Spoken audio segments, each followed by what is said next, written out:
Εγώ να πάω σε ένα ρεπορτάζ της συναδέλφου της Χρυσής Παπαδάκη για το πρώτο κατάστημα με επιλεγμένα μεταχειρισμένα βρεφικά και παιδικά είδη.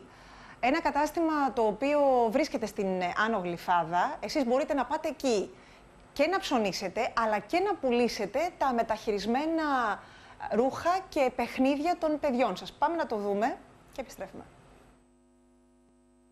Το πρώτο κατάστημα με επιλεγμένα μεταχειρισμένα βρεφικά και παιδικά είδη είναι στην Ελλάδα. Το 2 φορές και ένας καιρός στην Άνω Γλυφάδα αγοράζει παιδικά ρούχα μεταχειρισμένα από τους πρώτους μήνες της ζωής των παιδιών μέχρι 12 ετών. Φρεσκοπλημμένα, σιδερωμένα, χωρίς φθορές μπορούν να αντίσουν και το δικό σας παιδί. Το γεγονός ότι έχουμε μπει στην οικονομική κρίση, ότι η χώρα μαστίζεται τρελά, αυτό σας έκανε έτσι λίγο παραπάνω να το σκεφτείτε ώστε να ανοίξετε ένα τέτοιο μαγαζί για να βοηθήσετε όλες τις μαμάδες? Βεβαίως, αυτός ήταν ο κύριος λόγος που το σκέφτηκα, γιατί σκέφτηκα σαν και εμένα θα είναι πάρα πολλές μανούλες στην ίδια κατάσταση, οπότε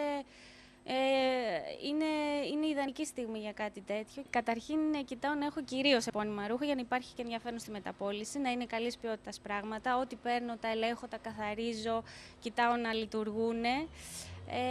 Οπότε βασικά με επώνυμα ρούχα δουλεύω, αυτά μου φέρνουν και κυρίως, και έτσι υπάρχει αρκετά μεγάλη ζήτηση γιατί είναι πράγματα που είναι πολύ ακριβά και τα έχω μέχρι και 80-90% κάτω από τις αρχικές τιμές στα μαγαζιά. Ή θα έρθουν με πολλά πράγματα, θα μου τα πουλήσουν όλα μαζί, θα τους πω εγώ σας δίνω τόσα μετρητά τώρα στο χέρι, ή αν δεν βιάζεστε μπορώ να τα πάρω παρακαταθήκη και όταν πουληθούν θα μοιραστούμε τα έσοδα. Έχει αρχίσει η κίνηση?